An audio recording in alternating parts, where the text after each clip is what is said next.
negocio gastronómico es un negocio muy interesante porque en este negocio podemos hacer estrategias a través de algo que se llama la kinestesia o los 5 sentidos.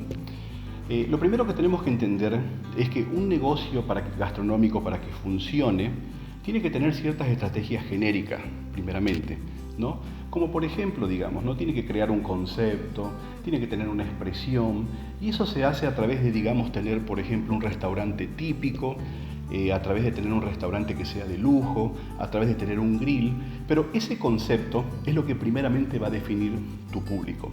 Otras estrategias genéricas, por ejemplo, son las de tener platos gancho. Platos gancho se refiere a tener platos que son culturalmente aceptados, digamos, por una sociedad, pero muchas veces estos platos no tienen mucha relación con lo que vos vendés, pero tenés que tenerlos, digamos, ya sea, digamos, un plato muy cultural o algún plato de comida rápida, para que eso haga también que nosotros podamos traer a otros segmentos, digamos, que no son propiamente al que vos te dirigís, y que ellos puedan degustar, probar y probablemente después, en algunas ocasiones de uso, se queden, digamos, con la preferencia de tu restaurante, ¿sí? Otra estrategia genérica que es muy importante y que lamentablemente en nuestro país casi no se utiliza es el tema de la capacitación a los meseros, ¿sí? Es decir, los meseros son muy fríos en nuestro país. Los meseros son tomadores de pedido.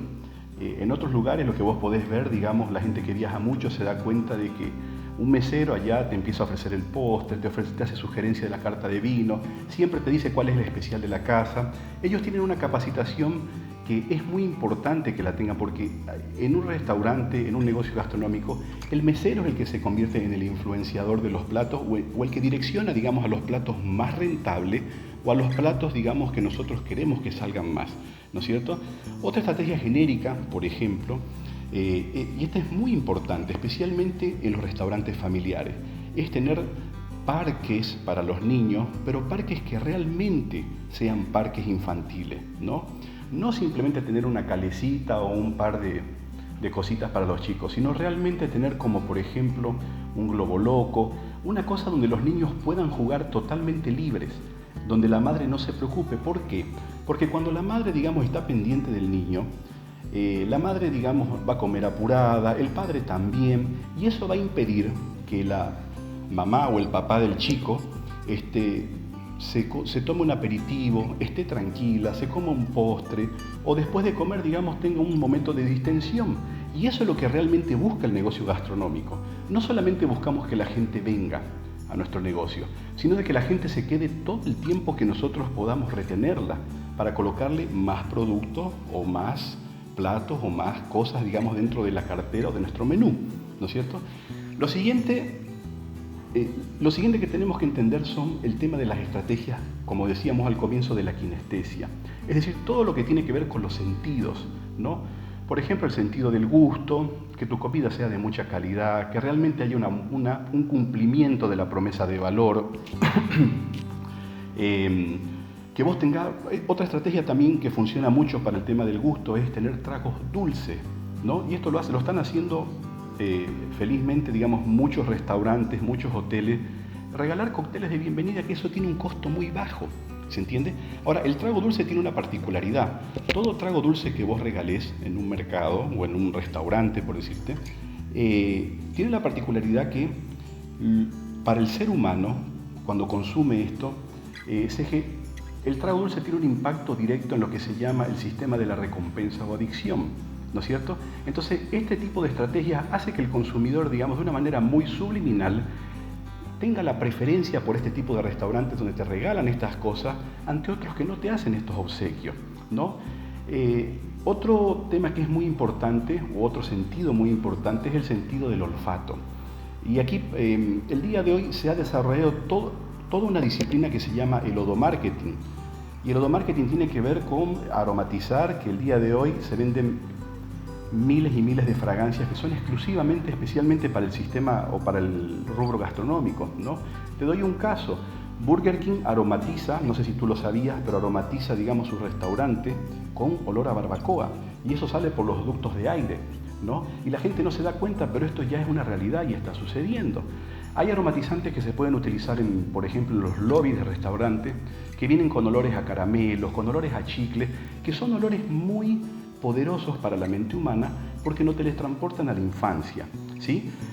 Hay otros también aromatizadores, otra estrategia, perdón, que es muy usada, es por ejemplo en los restaurantes de lujo se colocan cafeteras, ¿no? Cafeteras, porque esto tiene dos finalidades, digamos, ¿no? La cafetera es un elemento decorativo y al mismo tiempo también se constituye en un excelente aromatizador, perdón, que lo que hoy sabemos que el café es uno de los olores o de los aromas que más seducen a la mente humana, ¿sí? Te voy a dar otro caso también. Y el día de hoy, fíjate bien, que todas las parrillas, todas las churrasquerías, las que tienen más afluencia, es porque han desarrollado estrategias donde el aroma o olor de la carne tanto va hacia afuera para invitar o seducir al consumidor que pasa, como hacia adentro, para el consumidor que está adentro, porque también esto juega, ¿no? Otro de los cosas de los sentidos con los que tenemos que jugar dentro del negocio gastronómico es con el de la vista, obviamente, ¿no? Es decir, un lugar que sea muy agradable visualmente, pero hay otro tema que es muy importante y que se está empezando a implementar en todo lo que es el negocio gastronómico. Lo que hoy sabemos es que el ser humano tiene una gran fascinación por todo lo que lo puede ver en formato de colores, en mix audiovisuales, y es por eso que vos te vas a dar cuenta que ahora los grill están llenos de pantallas planas, poniendo deporte. Los restaurantes de lujo ya lo están haciendo también, ¿no? Colocando pantallas planas en vez de cuadros y les colocan con bloopers, lo colocan con comedias en blanco y negro, ¿no? Pero esto también genera a un nivel subconsciente, genera una familiaridad, digamos, entre el consumidor y una afectividad entre consumidor y negocio gastronómico o restaurante, ¿no? Otra gran estrategia que se utiliza mucho y es muy interesante esta, es contar la historia del restaurante a través de cuadros, ¿no? Contar la historia, ¿no es cierto? Especialmente para aquellos restaurantes que tienen una gran historia, que son antiguos. Es muy interesante esta estrategia, ¿no es cierto? Y es también una forma también de tener una decoratividad bastante atractiva, por redundar, ¿no? Después tenemos otro tipo de estrategias a las que se le llama las estrategias del menú, ¿no? Las estrategias del menú, por ejemplo, digamos, se utiliza, mucho que ver, se juega mucho con lo que es el plato y con lo que es el precio, ¿no? Una de ellas es el anclaje mental. Vos cuando tenés un menú, por ejemplo, el plato más caro, o el plato que no se vende, vos lo colocás arriba y lo pones a un precio descaradamente alto, ¿no?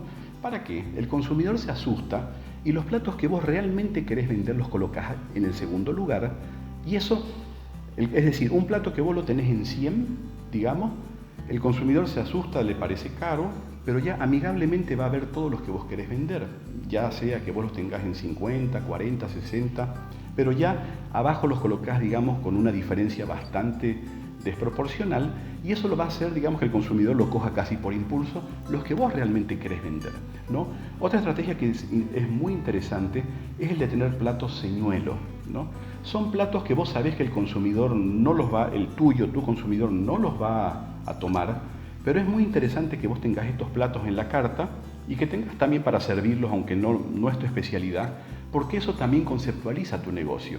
¿Se entiende? Te doy un ejemplo, ¿no? Vos sabés que tu consumidor no va a tomar frutos de mar, pero igualito colocás, digamos, ¿no? Langostinos, todas esas cosas que lo colocás porque eso de alguna manera también le da una buena imagen al lugar. Bien, después tenemos otra estrategia del menú que es muy interesante, es la de la descripción, se le llama. Es decir, los estudios nos indican que los platos que tienen una descripción se venden mucho más versus aquellos que no la tienen. Si vos tuvieras un plato que le pusieras simplemente cheeseburger, no se vendería de la misma manera que si vos, digamos, colocaras todos los ingredientes que tiene esa hamburguesa, ¿no? El pan, las verduras, la carne, el huevo, las papas, los aros de cebolla. Eso hace que el consumidor pueda justificar el gasto o el dispendio que va a hacer, ¿sí? Otra cosa que está muy estudiada también es que mucho más salida tienen los platos que tienen una foto, ¿no? La foto vende, todo lo visual vende, ¿sí? Otra estrategia que se utiliza mucho es algo que se llama el más por menos. Con un ejemplo, El más por menos, o también se llama el bucketing, se llama en la gastronomía, es cuando vos tenés un plato, digamos, en 100 y es, digamos, un plato de 200 gramos de algo. Ok, vos duplicás, digamos, el gramaje, 400 gramos, y le aumentás un poquito. Entonces el consumidor lo que empieza a pensar es que se está llevando una ganga. Y ese es realmente el plato que nosotros queremos vender. ¿Se entiende?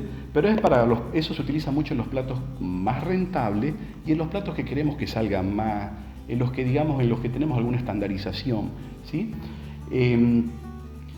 Otra cosa que también es muy interesante es el hecho de no hay que utilizar los signos monetarios en el menú.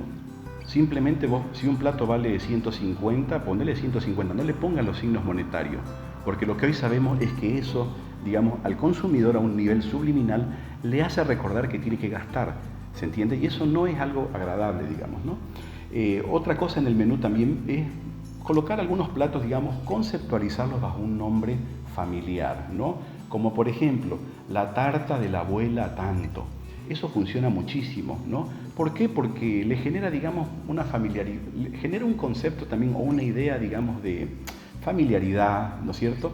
Y genera una nostalgia también este tipo de nombres que le podemos colocar a un plato, ¿sí?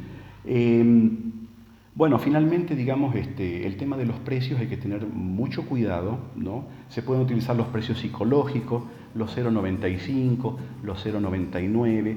Utilizar algo que está estudiado neurocientíficamente es que el 2 y el 3 tienen una fascinación con el cerebro.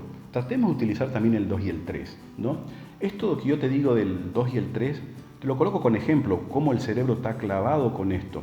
Si vos te fijás, a lo largo de la historia todo ha sido 3, 3, 3, 3, 3. Las 3 calaveras, los ángeles de Charlie, los 3 chanchitos, todo 3, 3, la Santísima Trinidad, todo ha sido 3, ¿no? Entonces, la mente humana tiene una fascinación por el 3, entonces es un número que es agradable para la mente humana, hay que utilizarlo, ¿sí? Finalmente, con el tema de la comunicación, es decir, ¿cómo hacemos para que la gente vaya a nuestro restaurante? El negocio gastronómico tiene una particularidad y es que no solamente jugás con la publicidad, también jugás con la comunicación boca a boca. Lo que hoy sabemos es que la gastronomía, lo que más hace que alguien vaya a un restaurante es justamente las opiniones de terceros, ¿sí? Es decir, digamos, por ejemplo, digamos, ¿no? Si vos te promocionás por las redes sociales, tenés que tener las estrategias de arrastre. Estrategias de arrastre es cuando vos, digamos, en tus canales digitales pones pequeños microvideos, digamos, con las opiniones de tus consumidores y eso precondiciona al consumidor. Si vos entras a una página y ves que 10 personas dijeron que fue lo mejor que le pasó en la vida comer ahí, yo quiero ir ahí, ¿se entiende? Tan sencillo como eso, ¿sí?